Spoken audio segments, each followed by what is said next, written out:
के लिए जो साइडलाइंस पर थे उनकी क्या अप्रोच होनी चाहिए? अब जिनके ऑलरेडी पोर्टफोलियोज बने हुए हैं, इस मार्केट फॉल में पोर्टफोलियो की वैल्यूएशंस कम हुई हैं, रिटर्न्स कम हुए हैं, उनको क्या करना चाहिए? आमतौर पे हम कहते हैं कि मार्केट खराब है तो आप मिड कैप स्मॉल कैप में एक्सपोजर कम कर लीजिए, लार्ज कैप थोड़े से सेफर लग रहे हैं, मल्टी कैप फ्लेक्सी कैप को आप चुनिए। लेकिन अगर किसी ने ऑलरेडी लॉन्गर टर्म के लिए पोर्टफोलियो क्रिएट कर लिया है, ऑलरेडी इन्वेस्टेड है, तो क्या ऐसे मार्केट के टाइम में पोर्टफोलियो शफलिंग करना इंपॉर्टेंट होता है या फिर अपने ओरिजिनल पोर्टफोलियो से स्टिक रहकर भी वेल्थ क्रिएशन हो सकती है?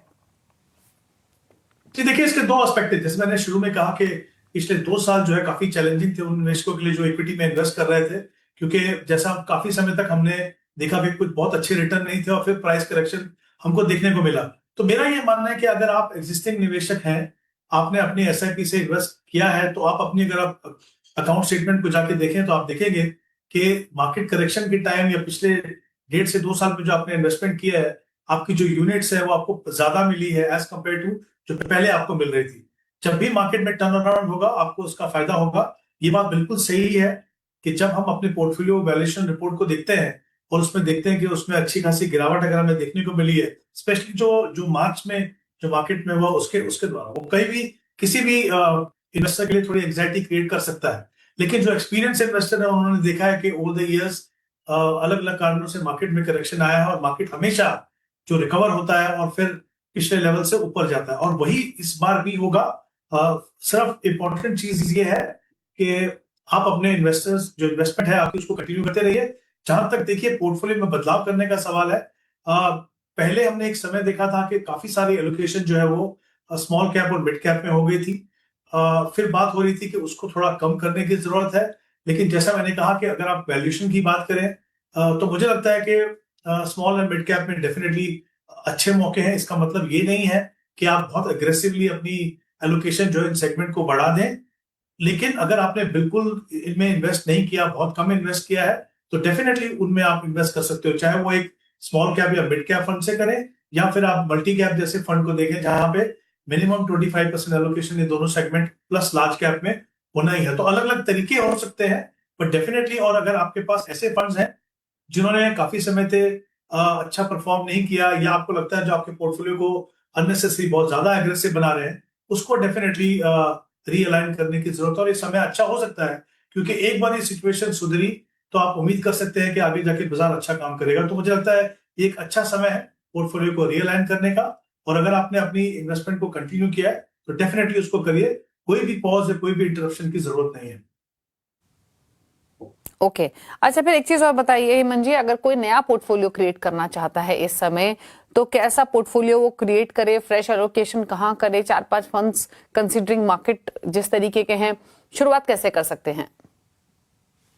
दीपाली, सबसे इंपॉर्टेंट फैक्टर हमेशा ये रहता है कि आपका गोल क्या है, आपका समय कितना है आपके पास।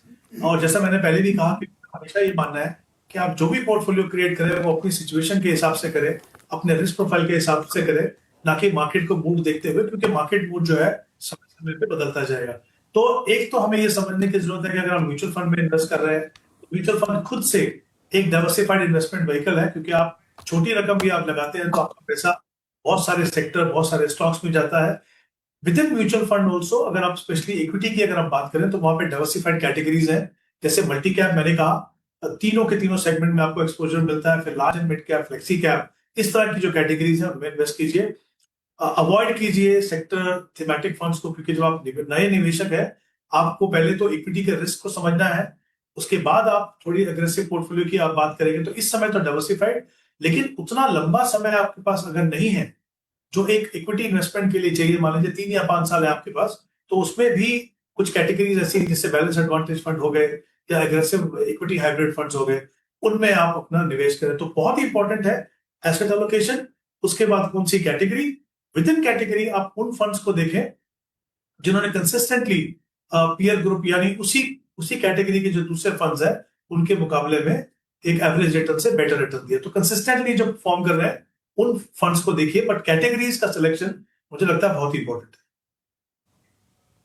ओके तो चलिए, ये रही बात राइट अप्रोच की, नए एलोकेशन की या फिर एग्जिस्टिंग पोर्टफोलियो को लेकर सही प्लानिंग की, कंसीडरिंग जिस तरीके की मार्केट सिचुएशन बनी हुई है। लेकिन चलिए व्यूअर्स से अब करते हैं बातचीत और पहले व्यूअर हमारे साथ जितेंद्र सिंह अयोध्या से कनेक्टेड है सवाल पूछने के लिए। जितेंद्र जी नमस्कार, पूछिए क्या सवाल है आपका। जी नमस्कार, मेरा 3500 रुपए का SIP चल रहा है पर मंथ, जिसमें मैं balance SBI balance advantage fund में 1000 रुपए और फोकस्ड फंड में 1500 रुपए का 2500 रुपए का वो करता हूँ कंट्रीब्यूशन। तो 15 साल के लिए लक्ष्य कितना अमाउंट हो जाएगा लगभग? तो आपके पास एक बैलेंस एडवांटेज है SBI का और एक स्मॉल कैप है, राइट? 3500 रुपए आप इन दोनों फंड्स में डाल रहे हैं। जी जी ओके, और 15 साल का आपका नजरिया है। फिलहाल आपने 1,13,000 इकट्ठा कर लिए हैं इस पोर्टफोलियो में। जी जी ओके, क्या सलाह रहेगी हेमंत जी इनके पोर्टफोलियो पर और इनके टाइम होराइजन के हिसाब से एलोकेशन अमाउंट पर? देखिए दीपाली, यहाँ पे इनका टाइम होराइजन इन्होंने कहा 15 साल का, बिल्कुल काफी समय है इनके पास अपना पोर्टफोलियो बनाने के लिए। लेकिन 2-3 इश्यूज हैं जो मुझे लगता है उनको थोड़ा ध्यान देने की जरूरत है।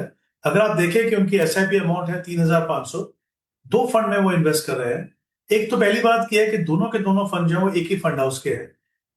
ऐसा नहीं है कि SBI के फंड अच्छा नहीं कर रहे, डिसेंटली अच्छा नहीं कर परफॉर्म नहीं कर रहे।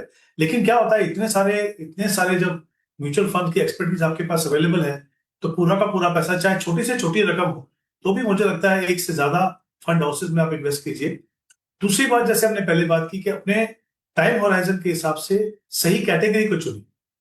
बैलेंस एडवांटेज फंड, जैसा मैंने कहा कि वो उन निवेशकों के लिए अच्छी ऑप्शन है जिनके पास 3 या 5 साल का समय हो, बहुत लंबा समय नहीं हो, और वो नहीं चाहते कि पूरा का पूरा पैसा इक्विटी में जाए। यहाँ पे जितेंद्र के पास 15 साल का समय है। 15 साल में आप किसी अच्छे इक्विटी फंड में जाएंगे तो आपके रिटर्न जो है कहीं बेहतर हो सकते हैं। ऑफ कोर्स मार्केट में वोलेटिलिटी है, उसका इंपैक्ट होगा, लेकिन अच्छी बात यह है कि वो कमिटेड है कि वो SIP से इन्वेस्ट कर रहे हैं। तो मेरा ये मानना है कि बैलेंस एडवांटेज फंड की जगह में आप एक मल्टी कैप फंड लीजिए, उसमें आप कोटक मल्टी कैप को कंसिडर कर सकते हो।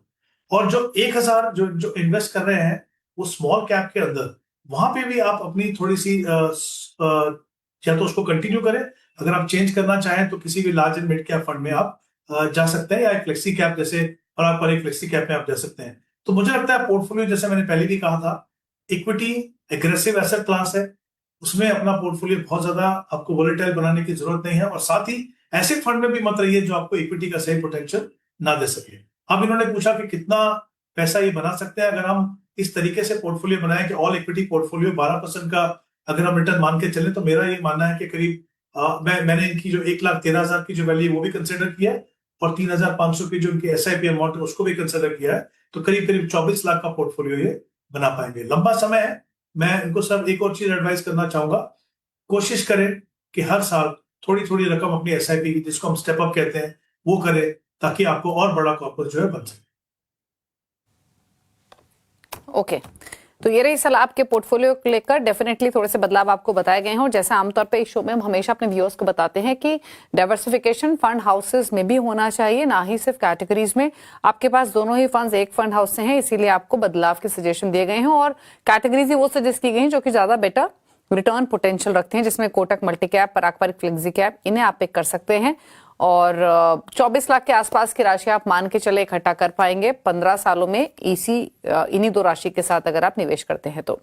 बात करते हैं प्रशांत से। प्रशांत चौधरी हमारे साथ कनेक्टेड है सवाल पूछने के लिए। प्रशांत जी नमस्कार, बताइए क्या क्वेश्चन है आपका। जी नमस्कार मैम। मैम मेरी क्या सवाल है आपका?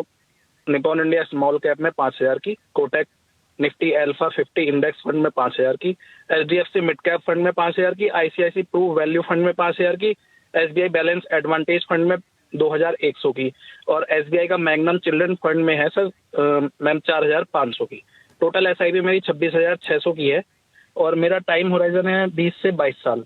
तो क्या मेरा पोर्टफोलियो एक सही दिशा में जा रहा है? मैं एक तो मैं ये जानना चाहता हूँ, और दूसरा एक सवाल मेरा और ये है कि क्या मैम हम केवल 2 फंड्स में, इतने सारे फंड्स ना रखते अपने पोर्टफोलियो में, केवल एक मल्टी कैप, कोई अच्छा मल्टी कैप और कोई एक अच्छा फ्लेक्सी कैप, केवल 2 फंड से भी अपना पोर्टफोलियो चला सकते हैं क्या? ओके, इनफैक्ट इंपॉर्टेंट और इंटरेस्टिंग सवाल है जो उन्होंने आखिर में पूछा। मैं तो इनफैक्ट शुरुआत में पूछ भी रही थी हेमंत जी से कि क्या नई एलोकेशन के हिसाब से current market point of view के हिसाब से मल्टी कैप फ्लेक्सी कैप की बेटर प्लेसमेंट हो सकती है क्या? बट एनी विच वेज दोनों सवाल ले लेते हैं इनके हेमंत जी। पहले मैं इनका क्विक रिकैप कर देती हूँ सवाल का। 26,000 की सिप चल रही है, 13 लाख की पोर्टफोलियो की वैल्यू है, 20-22 साल का नजरिया है। एग्जिस्टिंग फंड्स कौन से हैं? Nippon India small cap, Kotak Nifty alpha 50 index, ISF value discovery, HDFC mid cap में 5,000 ईच, देन 4,500 ईच है एसबीआई मैग्नम चिल्ड्रन बेनिफिट में, 2,100 ईच है एसबीआई बैलेंस एडवांटेज में। तो ये जानना चाहते हैं कि एग्जिस्टिंग पोर्टफोलियो कैसा है, प्लस इतने सारे फंड्स की जगह सिर्फ 2 फंड्स रख लें क्या, एक मल्टी कैप या फिर एक फ्लेक्सी कैप? हाँ जी, बिल्कुल मैं एग्री करता हूँ। आई थिंक बहुत ही इंपॉर्टेंट सवाल है, बट पहले इनके पोर्टफोलियो को देख लेते हैं। जैसे उन्होंने कहा कि 26,600 की एसआईपी कर रहा है और 20 से 22 साल है। अगर मैं इनको यही कहूंगा कि अगर ये हो सके तो 22 साल तक अगर कंटिन्यू करे, वो मैं मान के चल रहा हूँ। अगर आप 12% का रिटर्न मान के चले तो करीब करीब 4 करोड़ 60 लाख का कॉर्पस वो बना पाएंगे। तो डेफिनेटली अच्छा खासा बड़ा इनका कॉर्पस बनेगा, लंबा समय है इनके पास। और इतने लंबे समय जब आप एक डिसिप्लिन तरीके से इन्वेस्ट करते हो तो डेफिनेटली इक्विटी का जो पूरा पोटेंशियल है उसका फायदा आपको मिलता है। लेकिन पोर्टफोलियो में कुछ बदलाव की जरूरत है। एक तो जैसे इनके पास एक कोटक निफ्टी अल्फा 50 फंड है, उसकी बजाय मैं चाहता हूं कि वो अगर वो कोटक का मल्टी कैप फंड कंसिडर करें तो वो एक बेहतर ऑप्शन होगा। उसके अलावा एसबीआई में इनके 2 फंड है, एक मैग्नम चिल्ड्रन फंड है। चिल्ड्रन फंड एज सच उसका कोई बहुत बड़ा फायदा नहीं होता, इट्स जस्ट दैट वो आपको क्लैरिटी देता है कि आप किस गोल के लिए आप इन्वेस्ट कर रहे हो। बट अगर आई थिंक 22 साल में जब आप कर रहे हो तो आपका जो फोकस है वो ऐसा होना चाहिए कि एक डाइवर्सिफाइड फंड हो और वो आपको बेहतर परफॉर्मेंस दे सके। दूसरा, इनके पास बैलेंस एडवांटेज है। जैसे हमने पहले सवाल में भी कहा था, इतने लंबे समय के लिए बैलेंस एडवांटेज फंड एक सही कैटेगरी नहीं है। तो ये दोनों के दोनों पैसे कुल मिला के 6,600 रुपए अगर आप एसबीआई के large and mid cap fund में लगाएं तो मुझे लगता है वो आपकी पोर्टफोलियो के परफॉर्मेंस को सुधारेगा। तो डेफिनेटली ये कुछ बदलाव है जो आपको पोर्टफोलियो में करने हैं। अब इनके दूसरे सवाल की बात करते हैं। इन्होंने कहा कि हम 2 फंड से अपना पोर्टफोलियो बना सकते हैं। देखिए, बाय डेफिनेशन मल्टी कैप तीनों के तीनों, जैसा हमने पहले भी बात की शो में, तीनों के तीनों सेगमेंट में आपको एक्सपोजर देता है। तो I think in terms of diversification आप बिल्कुल सही हैं वो। लेकिन क्या होता है कि जब मान लीजिए आप 26,000 में से 13,000 में 2 फंड में डालते हैं, ठीक है, उनमें से अगर एक फंड भी अच्छा परफॉर्म नहीं कर रहा तो आप समझिए कि आपका 50% पोर्टफोलियो उस समय पे परफॉर्म नहीं कर रहा। हालांकि हम हमेशा कहते हैं कि बहुत ज्यादा फंड मत रखिए, लेकिन बिल्कुल कम फंड रखने से भी एक कंसंट्रेशन रिस्क रहता है हमेशा। तो मेरा ये मानना है कि 3-4 फंड होने चाहिए पोर्टफोलियो में, स्पेशली जिस तरह की इन्वेस्टमेंट आप कर रहे हैं। तो कुछ कैटेगरीज की जैसे हमने बात की थी, उन कैटेगरीज में चाहे वो लार्ज एंड मिड कैप हो, मल्टी कैप हो, मिड कैप हो, स्मॉल कैप हो। तो मेरा ये मानना है कि आपके जो पोर्टफोलियो है, ये 3 फंड में जो बदलाव है मैंने कहा, उसमें से आप देखेंगे कि फंड आपका एक कम हो जाएगा और जो एलोकेशन आपकी सारे मार्केट सेगमेंट में होनी चाहिए वो आपके पोर्टफोलियो में होगी। तो 2 फंड डेफिनेटली मुझे लगता है, स्पेशली अगर आप जब 26,000 पे इन्वेस्ट कर रहे हो तो वो कम है, क्योंकि कंसंट्रेटेड पोर्टफोलियो बनाने के अपने ही रिस्क है। ओके, तो बदलाव सजेस्ट किए गए आपके पोर्टफोलियो को रिलेटेड, और ऑलरेडी आपके जो पोर्टफोलियो फंड्स हैं 3 से निकलने की सलाह दी गई है। मल्टी कैप डेफिनेटली पोर्टफोलियो में होना चाहिए, लेकिन 26,000 की राशि के लिए शायद 2 फंड्स रखना वाजिब नहीं, इसीलिए आप थोड़ा सा डाइवर्सिफिकेशन करें। इसीलिए आपको सजेस्ट किए गए हैं एग्जिस्टिंग पोर्टफोलियो में किन फंड से निकलना है। 2 नए फंड्स आपको रेकमेंड किए गए हैं, जिसमें कोटक मल्टी कैप और SBI large and mid cap शामिल है। रही बात एक्यूमुलेशन की, 4.25 करोड़ के आसपास की राशि आप मान के चले इकट्ठा कर पाएंगे 22 सालों में। रुकें, चलिए इसी के साथ एक ब्रेक के लिए लौटेंगे तो कुछ और व्यूअर्स से करेंगे बातचीत, लेंगे कुछ और सवाल। चलो वापस आते हैं।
आप देख रहे हैं यामिनी हिम्मत रुस्तगी के हमारे साथ बने हुए आपके सभी क्वेरीज को आंसर करने के लिए। बात करते हैं कुछ और व्यूअर्स से और अगले व्यूअर आशीष हमारे साथ कनेक्टेड है सवाल पूछने के लिए इंदौर से। Ashish, good evening. Good evening ma'am. बताइए क्या सवाल है आपका। मैम मेरा सवाल है, मेरे पास 4 फंड है, मैं 8,000 रुपए की SIP कर रहा हूँ और अभी मैं 50,000 रुपए वन टाइम के लिए एक बार और इन्वेस्ट कर सकता हूँ। तो मेरा अभी जो फंड है वो सही है और जिन अमाउंट में इन्वेस्ट कर रहा हूँ वो सही है क्या मैम, यही पता करना। ओके, पूछ लेते हैं क्या राय रहेगी आपके लिए। इनके पास कौन से फंड्स है। 35 रुपए महीना HDFC फ्लेक्सी कैप पे, 3,000 रुपए मोतीलाल ओसवाल मिड कैप में, then 1,000 rupees HDFC pharma and health care में, 500 रुपए SBI कॉन्ट्रा में। यंग इन्वेस्टर है, 28 इयर्स के है, टोटल सिप अमाउंट 8,000 का है और 14 इयर्स का इनका टाइम होराइजन है। क्या suggestion Hemant ji. I think time horizon बिल्कुल सही है इक्विटी फंड में इन्वेस्ट करने के लिए। अगर इनके पोर्टफोलियो कंपोजिशन को देखें तो उनमें 4 फंड्स हैं। उसमें एक सेक्टर फंड है, हेल्थ केयर फंड, जैसा कि हम देख सकते हैं। तो मुझे लगता है कि जब आप ऐसे निवेशक हैं, अपना इन्वेस्टमेंट शुरू किया है, और जैसा मैंने पहले भी कहा कि ये इंपॉर्टेंट है कि आप बहुत aggressive category sector thematic fund में ना जाएं।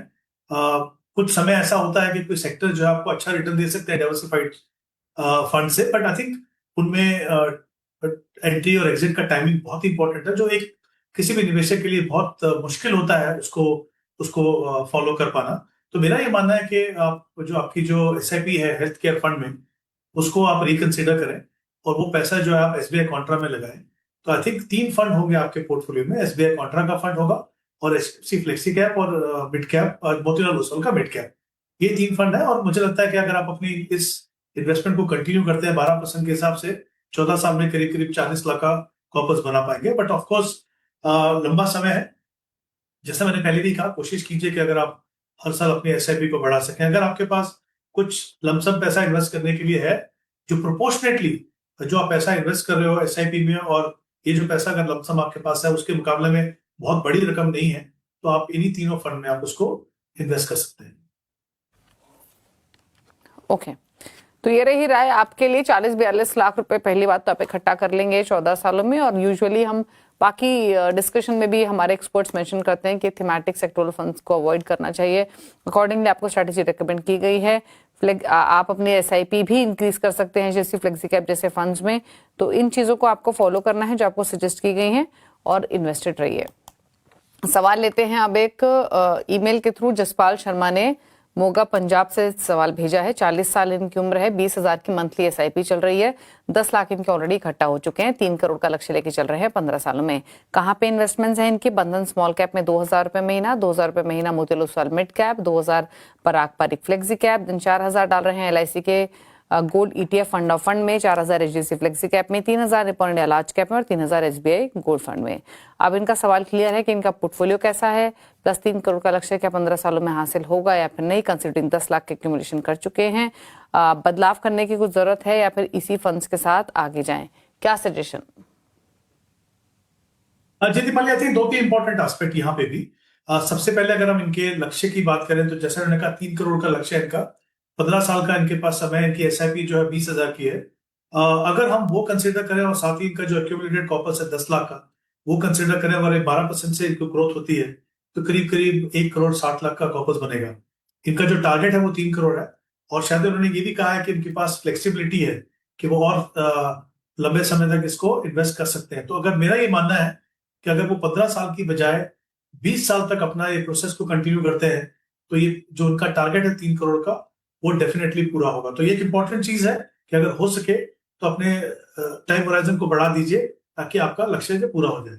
ओवरऑल मैं कहूंगा फंड सिलेक्शन ठीक है, लेकिन 1-2 चीजें हैं जहां पे इनको थोड़ा रिकंसिडर करने की जरूरत है।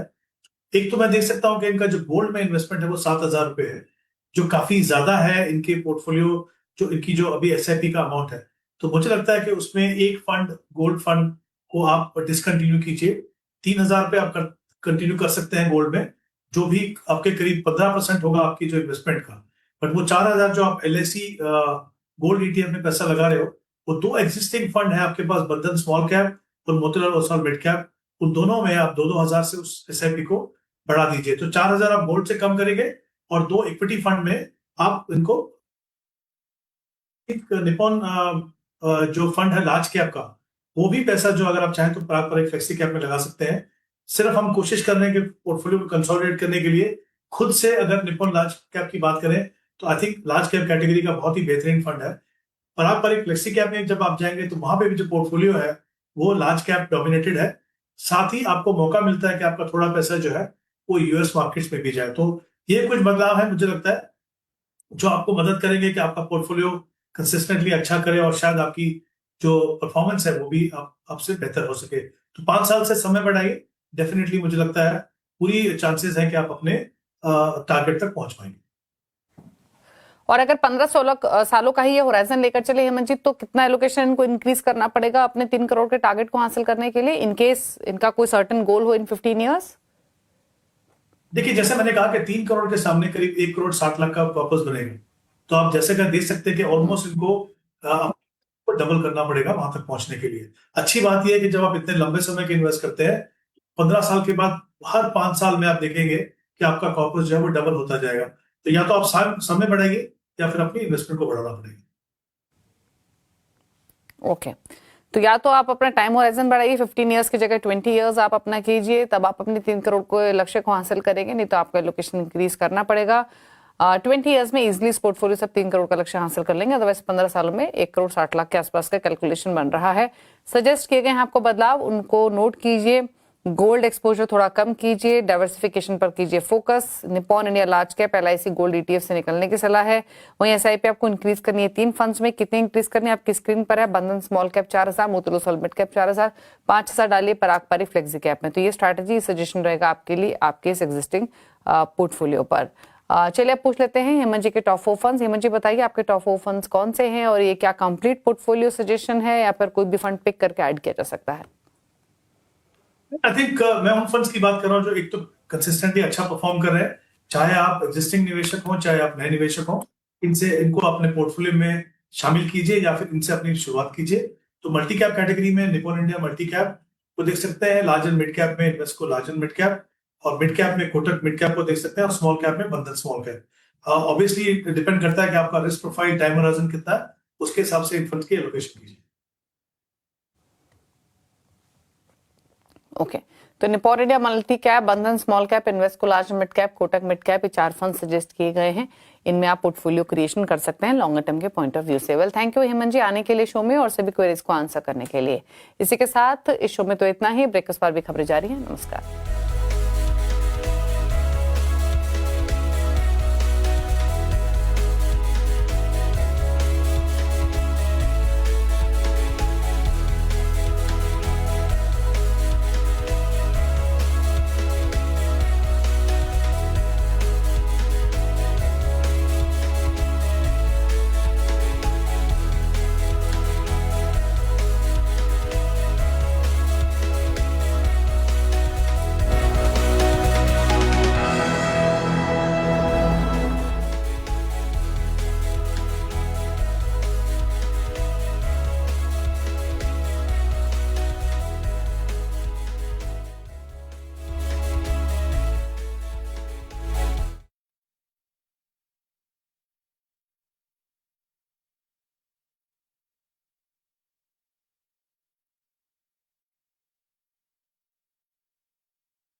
नमस्कार, आवाज समाचार में आपका स्वागत है। मैं हूं मनोज श्रीवास्तव। खबरों की शुरुआत करते हैं इस वक्त की हेडलाइंस के साथ।